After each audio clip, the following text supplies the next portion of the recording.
Hi everyone, this is Scott Reeves and this is an FSN 528 lecture. And I think there'll be two parts to this. So this will be part one, it'll be relatively short. And then I will set up a part two. And this lecture is going to be about fuel utilization in response to food intake. And so it's about the regulation of that process. And so we're going to talk on a few different levels, including the cellular level and whole body level or systems level as well.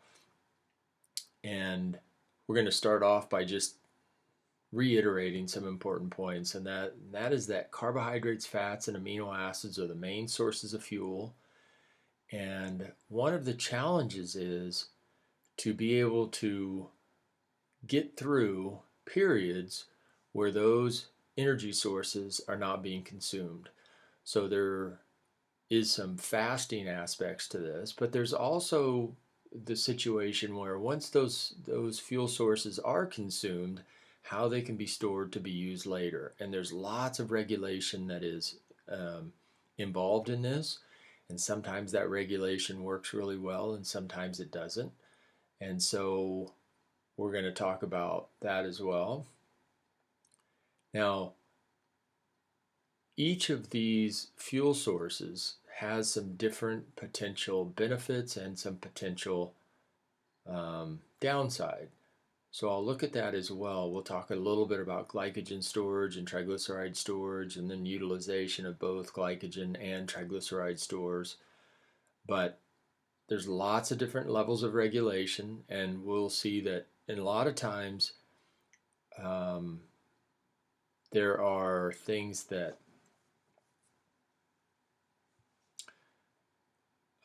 are regulated on a molecular level and some on a system level. So there are other cell types that are involved. For example, we're going to look at that first. We have tissue-specific metabolism of each of the different fuels.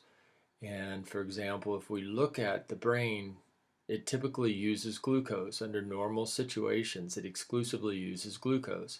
The brain doesn't store glucose, so it relies on glucose coming in from the diet, as well as glucose being provided by the liver in between meals. The brain can also use ketones, and those ketones are generated in the liver. They can enter into the blood, and then the brain can take those ketone bodies and essentially revert them back to their starting material, which is acetyl-CoA, and then acetyl-CoA can be used for energy production in the brain cells. And one of the limiting factors there is that epithelial layer that surrounds the brain, that blood-brain barrier, only allows glucose and ketone bodies to enter the brain as far as fuel sources. Lactate can also be used a little bit by the brain.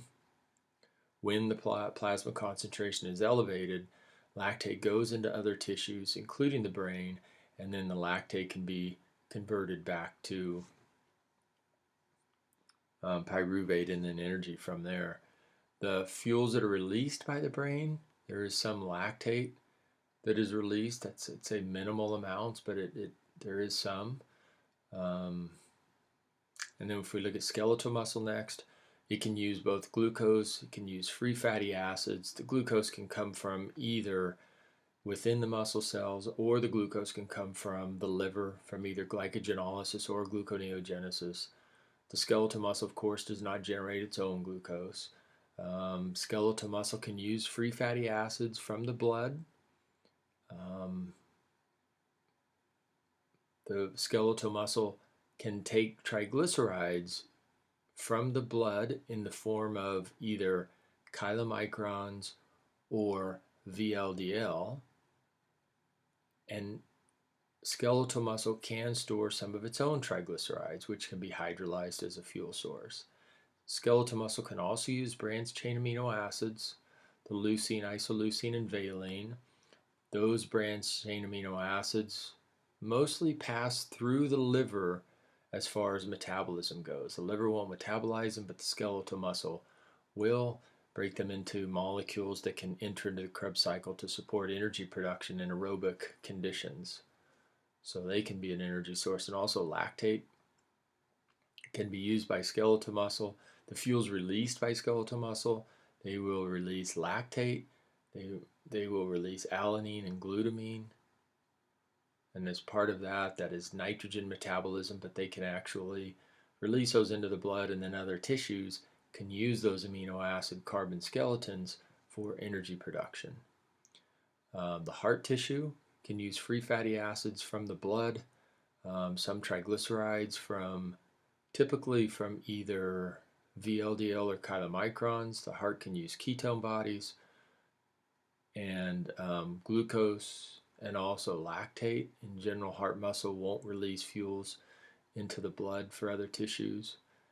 And the liver has lots of different options. It can use amino acids under partial oxidation, so it can remove the nitrogen group and then use the carbon skeletons. The liver can use free fatty acids from adipose tissue. The liver's pretty good at oxidizing fat in general. I wouldn't say in general, but the liver has aerobic conditions, so it has the option of using fat. The liver can use lactate, and the lactate can actually be used to make glucose, or the lactate can become pyruvate and enter into the Krebs cycle after acetyl-CoA. Liver can use glycerol, glucose, and it will also get energy from alcohol or ethanol. The fuels released, the liver can release a variety of fuels. It can release glucose from either glycogen or gluconeogenesis. The liver can make ketone bodies under conditions of high fat oxidation and limited carbohydrate. It can release lactate into the blood during absorptive phase, and then it can release triglycerides into the blood after synthesizing fatty acids and incorporating them as part of triglycerides into VLDL. Okay, a few other tissues here. Now, the intestine can use glucose or glutamine as primary fuel sources. And you can see down at the bottom it says the small intestine also releases dietary glucose, galactose, fructose, amino acids, and lipids, in addition to lactate and alanine. And the alanine is part of essentially trying to move nitrogen through the blood without generating ammonia. The red blood cells are a tissue, of course, that requires glucose. That's its primary, basically its only fuel source. And as they run through glycolysis to pyruvate, they then generate lactate from that and release that into the blood. So there's always some lactate in the blood, and red blood cells are one of the reasons. Kidney tissue uses glucose, free fatty acids, ketone bodies, lactate, and glutamine. Has a variety of energy sources you can see. So it can burn, the kidney tissue can burn fat, it can burn ketone bodies, it can also take lactate and use that as a fuel. And glutamine, the kidney tissue has the ability to convert glutamine to glutamate and then alpha-ketoglutarate. It can simply put that ammonia into the urine and then obtain the carbon skeleton from glutamine and use that for energy production as alpha-ketoglutarate. The kidney tissue will release glucose because under starvation conditions, the kidney tissue can perform gluconeogenesis. So it's important as fasting enters starvation, the kidneys can actually contribute glucose to the blood. Adipose tissue typically uses glucose and triglycerides for energy, and then it will release glycerol, free fatty acids, and lactate into the blood for other tissues. So one of the complicating issues in our overall metabolism is the fact that different cell types use different types of fuels, and they can release different fuels into the blood. So in general, some of these tissues have what we talked about before. It's called metabolic flexibility. They can use different fuels depending on availability. And some tissues are able to do that, other tissues are not.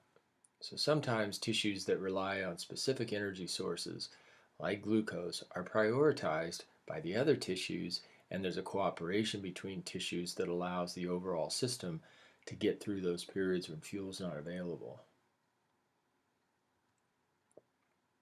Okay, so there are certain ways that whole body macronutrient metabolism is regulated. There are obviously changes in nutrient supplies. So our body can either rely on food intake, and when that's not occurring, then the body must can use some of its own stored energy. And again, that flexibility in altering metabolic pathways to utilize the fuel sources that are available under normal conditions is possible, and it's extremely valuable. Now, there are times when that is altered by things like blood flow patterns. Like, for example, if a tissue does not have its own energy stored, or that's not what it's using, then the blood flow is sometimes altered in order to provide energy for that. Or sometimes, for example, during exercise, there are situations where blood flow through the exercising tissues is maximized in order to get more fuel sources from the blood. There's also, for example, other things that are considered. There's also regulation at the cellular level, which is one of the important aspects we're going to talk about. And there are lots of ways to control this. One of the ways is simply controlling regulating flux through a pathway. And there's lots of factors that are involved in this case. It kind of depends on what's happening in a particular tissue. For example, the liver could be making glucose, or could be using glucose for energy production. It depends on the scenario within that tissue, and one of the best indicators is what's happening on the cellular level as far as which energy pathway is actually performing at a higher rate. So you can run glucose through glycolysis and control that flux, or, for example, in some scenarios, the glucose is stored as glycogen to be used later. So there are some controlling some metabolic pathways that are regulated at specific reactions that control whether or not flux is, in that case, heading towards glucose or back to glycogen. Now, probably the simplest way to look at this as far as regulation of cellular level is there's short-term control. So control of these pathways that is very quickly altered and results in a fast changing of the pathway. And in order for that to happen, a lot of times it is just based on cellular levels of things like metabolites of ATP and NADH. So some enzymes that are key regulators in our metabolic pathways respond to either ATP or NADH as types of signaling molecules that either increase or decrease the activity of a specific reaction, and that controls flux through a pathway. So we'll look at that scenario in quite a bit of detail. There's covalent modification of proteins, for example, phosphorylation. Again, this can be a case where a protein, for example, is already present, and the enzyme that is a protein can either be turned on or off, so its activity is increased or decreased, and that phosphorylation is performed by kinases that are often responding to either cellular signals or hormonal signals that are altering that. And then, of course, there's intracellular localization of proteins. Best example there, let's see, would be like GLUT4. GLUT4 stays sequestered in a vesicle in the cytosol of cells in adipose or muscle tissue until it is moved to the plasma membrane in a relatively fast process that now allows that GLUT4 to become functional so that now glucose can enter into those tissues. That GLUT4, though, when it's sitting in the cytosol, is not active until the appropriate signaling pathway is activated. So those can all happen relatively quickly, and we'll look at some more examples. But there's also long-term control, and that would be things like how much protein is there in relation to like gene expression. So how much transcription is occurring, and then once we have that RNA molecule, it needs to be processed. That mRNA can be stabilized within the nucleus and then transported out of the nucleus. If it's not stable, then it's degraded, then we don't have translation. If that mRNA goes to the cytosol and initiates translation, that translation can be upregulated by elongation and initiation factors of translation. It can be decreased or decreased in its activity. The protein can eventually be made, and then sometimes it's susceptible to other modifications like phosphorylation or sometimes acetylation or other things that have to occur. Now that tends to be what's a longer term control. So the processes takes longer to actually modify and to be regulated. So we have the short term and the long term, and some proteins and enzymes are subjected to both.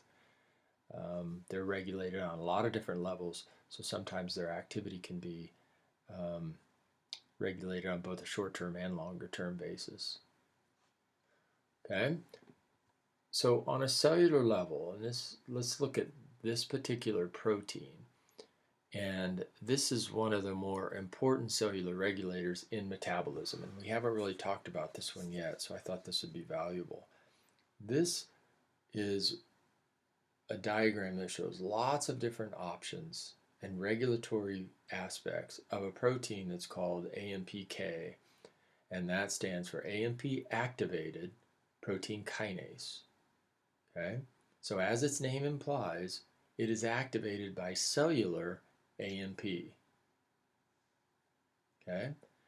When cellular ATP goes up, activity of this particular kinase is downregulated. Okay? So that simplifies everything if you think of it in that context. Okay? So it's better not to just say it's AMP kinase, it's AMP activated kinase, even though the abbreviation can make it a little bit confusing. Okay? So again, this is like a cellular energy sensing protein, and then it functions as a kinase. Okay? So when ATP is in adequate levels in cells, in general, for example, postprandial or in tissues that have not used significant amounts of energy, ATP levels are going to be higher. Now, one question is, why is this AMP dependent instead of ADP? Well, there tends to be more significant differences between ATP and AMP. Once AMP is made, this protein is very sensitive to that. But remember, ATP goes to ADP and then AMP. So if AMP is up, that means there's a significant decrease in energy availability in a cell. Okay? Now, if we look over on the left side of this, here we have it in its inactive form. This is AMP activated protein kinase in its inactive form. So it has shows a few different subunits here. Inactive form is shown here. Okay. Now, it can be activated by a variety of kinases. In other words, it becomes phosphorylated. Okay? And it does this by a variety of ways. For example, it is phosphorylated at its threonine 172. So that's what that T172, that's the AMP activated protein kinase's amino acid threonine at its 172 position. So that's 172nd amino acid of its structure. Now, these are AMP kinases that can do this process. Okay? And it is then dephosphorylated by this phosphatase, just shown here.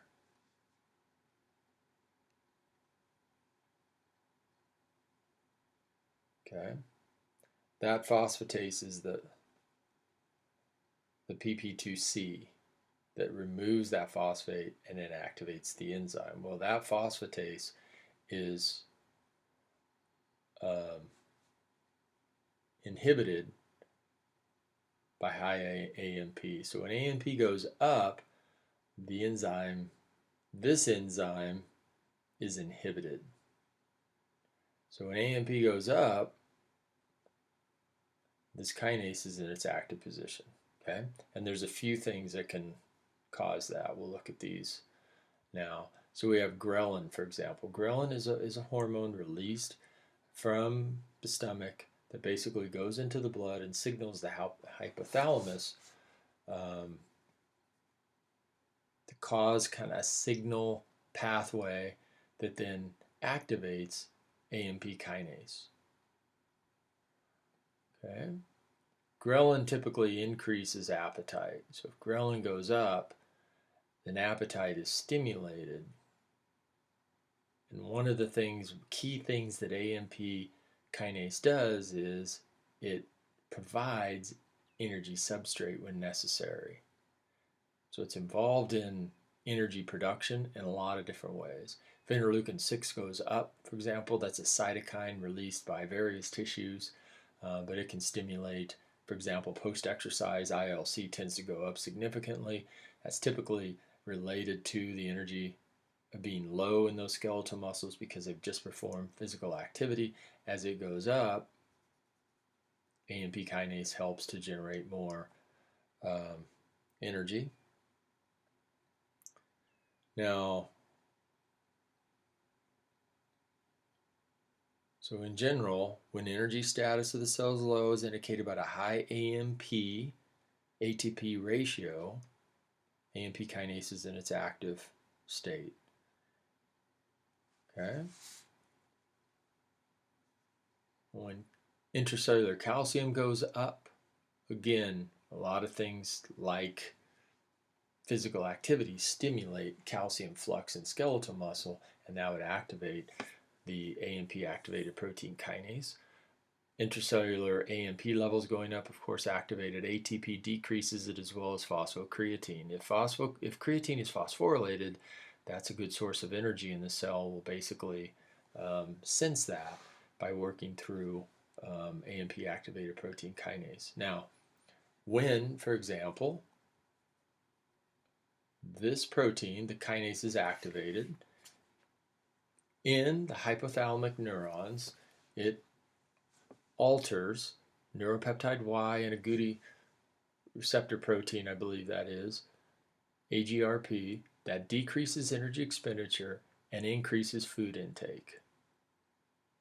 Okay, so again, when this protein is activated, energy status in cells is low.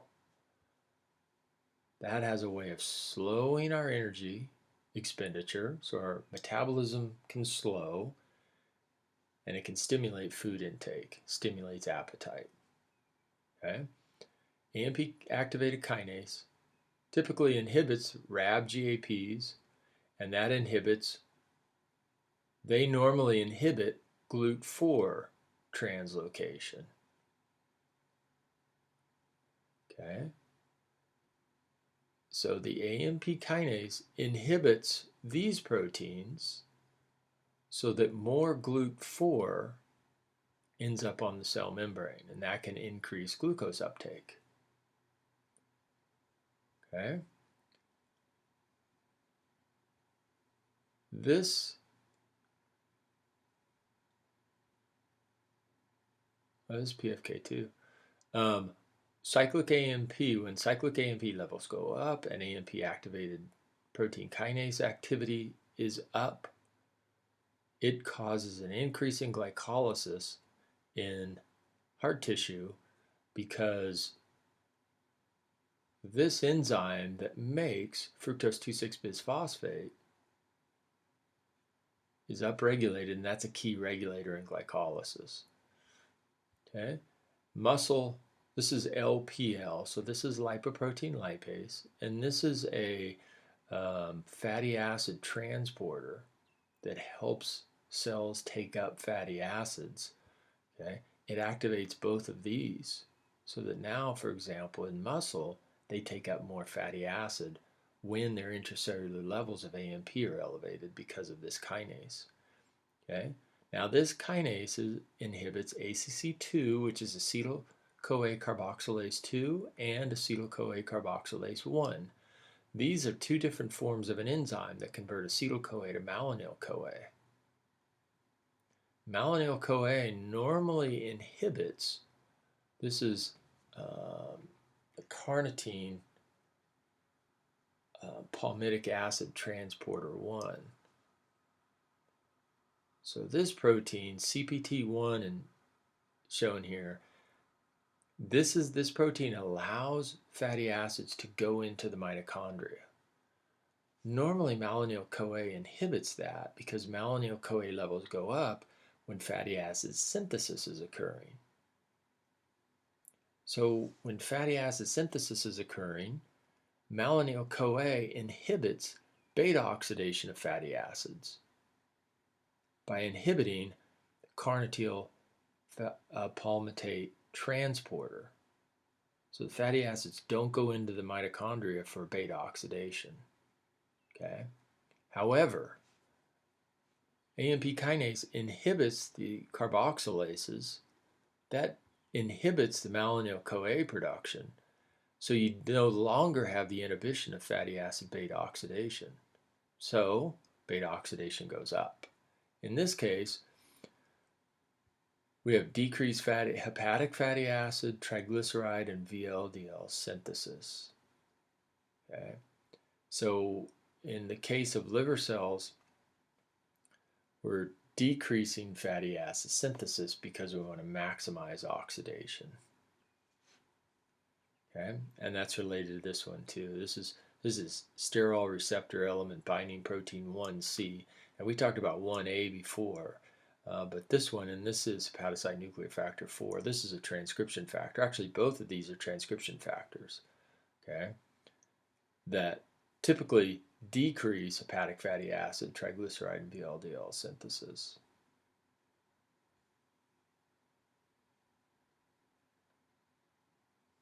So in this process, we're inhibiting these transcription factors. Sorry, they normally decrease it. They normally stimulate lipogenesis. In this case, they're being inhibited. So lipogenesis is decreased. Again, because we have low energy status in a cell. This is HMG-CoA reductase, and it is typically, right, making cholesterol, and in this case, cyclic AMP activated protein kinase is inhibiting the key regulatory point of cholesterol synthesis, so it goes down. In this case, AMP kinase is inhibiting glycogen synthase, so glycogen synthesis goes down. In this case, gluconeogenesis is going down because it's regulating both these enzymes. The PepCK, which is the last point of going basically backwards from phosphatidylpyruvate creatine kinase. It's going backwards up through gluconeogenesis. So that is inhibited because gluconeogenesis requires energy. So in this case, gluconeogenesis is being decreased. mTOR activity is being decreased. And so we have normally these protein factors are involved in, remember, initiation of protein synthesis. Well, mTOR is actually inactivating these guys, so protein synthesis goes down, and then we have elongation factors shown here that are also affected by AMP kinase. So protein synthesis overall goes down because remember, that's an ATP dependent step. Okay, so lots of different effects of AMP kinase. This isn't all of them, but this is a lot of them. But overall, again, when energy production has been low in a cell and the energy status of a cell is low, then this kinase senses that and is able to work with some of the key regulators of these pathways to decrease energy requiring processes in cells. And this happens throughout the body, obviously. And this can significantly change the type of energy and the amount of energy that's being used by tissues. Okay, so this is one of the key cellular signaling molecules. And again, when ATP levels go up, then this protein tends to be inactivated, and that changes these in an opposing manner. Okay, so let's look at this pathway as well, and we'll kind of walk through this one. Now, this is the integration of signals by mTORC1. Now, we talked about mTOR before, and mTOR is the name of a specific protein within this complex. So the C1 means the mTOR complex 1. And there's an mTORC2, which has a slightly different makeup of its proteins in its protein complex. It's one of the key factors is this stands for mammalian target of rapamycin, the mTOR, and it is inhibited. The mTORC1 complex is inhibited by rapamycin. The mTORC2 has some common proteins, but it lacks one, or there's a change in one of the proteins of the complex, and mTORC2 is not downregulated by rapamycin. So that's one of the key differences. So a lot is known about mTORC1, a lot less is known about mTORC2. So especially in this scenario, we're going to look at mTORC1. Okay. Now, this is showing how mTORC1 is involved in this kind of energy sensing pathway that's shown here. So some of these signals, though, we're starting from outside the cell, and we're looking at hormones can stimulate their receptors and how that eventually affects the intracellular processing of mTORC1 and how that affects other processes in the cell. So if we look at the first part up here, for example, we have growth factors. And the growth factors in this case can be either insulin or IGF-1 binding to their own receptors. And those receptors, though, are tyrosine kinases, right?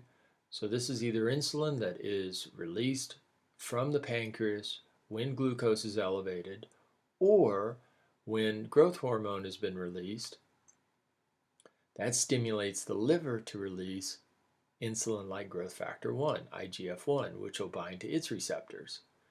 Those kinase receptors basically start the signaling cascade that occurs inside the cell.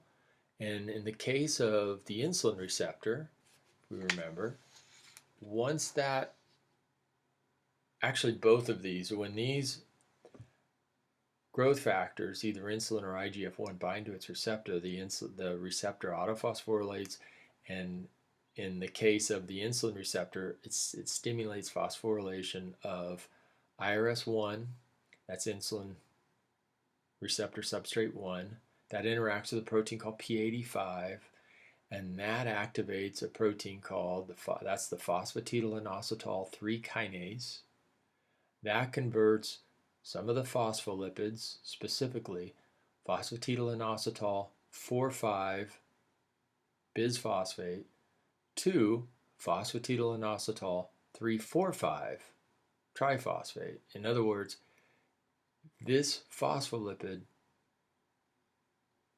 was phosphorylated on its inositol group. Okay, now that activates AKT and the PDK. AKT can then signal through other molecules.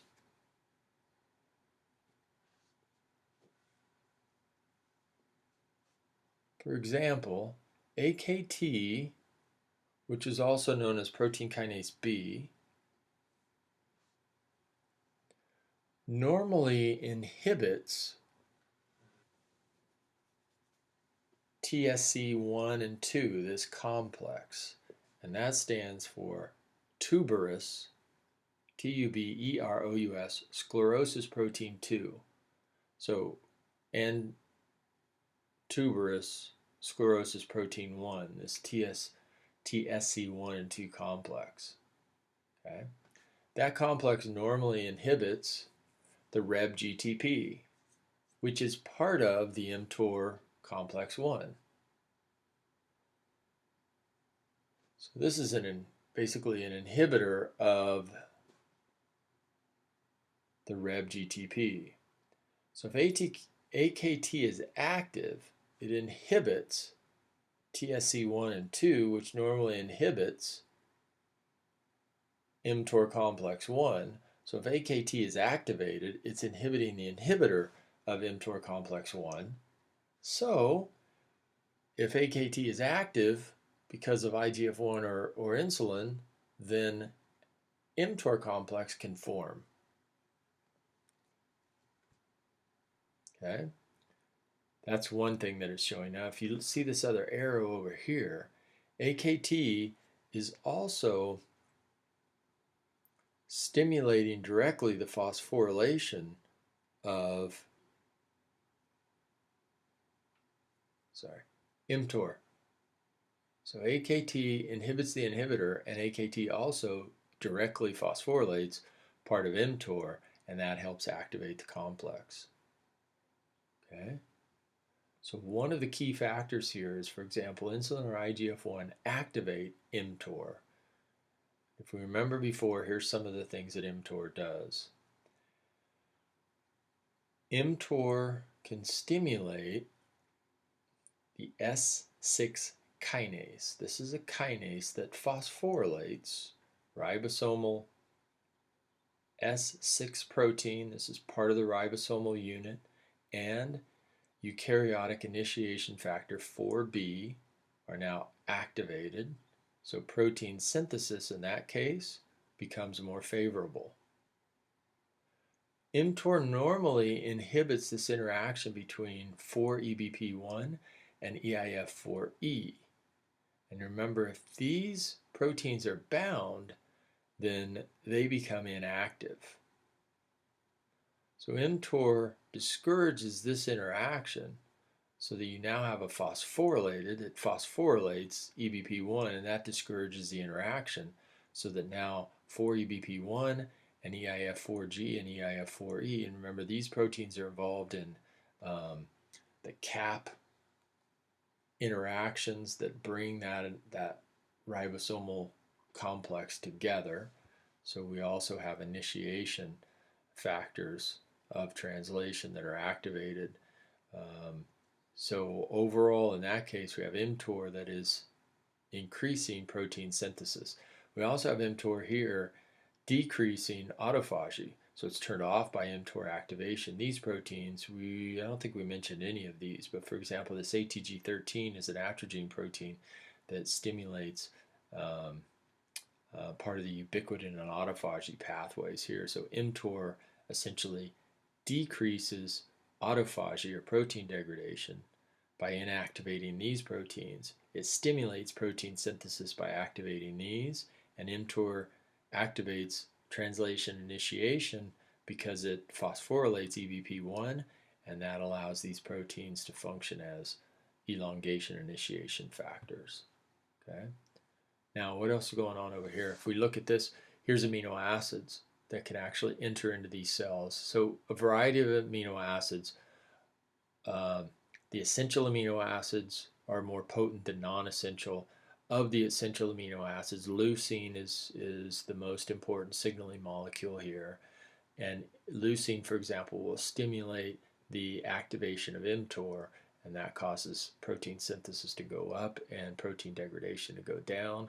There's also things like if we have fuels that are inhibiting low intracellular ATP1, then we have high AMP, and so AMP kinase becomes activated, and that kinase can inhibit the inhibitor of mTOR1, or AMP kinase can actually